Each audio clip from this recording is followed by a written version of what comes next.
I also encourage you to slow down when you speak. People are not aware that speech is another nonverbal cue.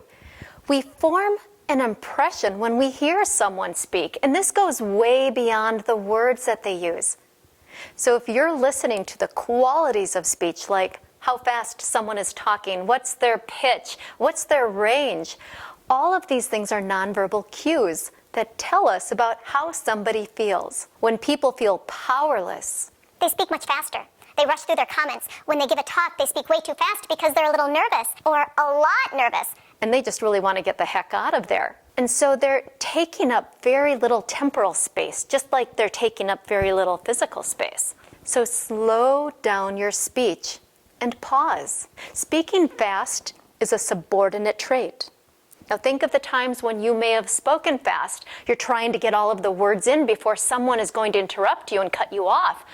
Most likely it was by someone who had more power. So when you speak fast, we may internalize and assume that you are subordinate.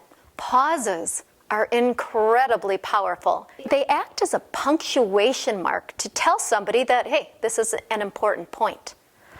A pause allows the listener to absorb and process what you just said and anticipate what might be coming next. Now you just became interesting to them. They allow you to collect your thoughts again, and it helps eliminate those filler words like ahs and ums, which again are subordinate traits. Now, pauses are not seen as a sign of weakness. They're a sign of power and confidence.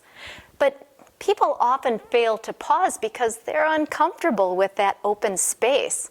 They're afraid that they're making themselves vulnerable. I would argue that it's exactly the opposite. So slow down your speech. Over the next 7 days, intentionally add pauses when you're engaged in your lower level conversations. Get used to using them. Use them as a tool, because a pause is a powerful tool. You're going to discover that as you use it, you'll start to feel more in control. And this control will give you an added confidence, and people will start to perceive you differently.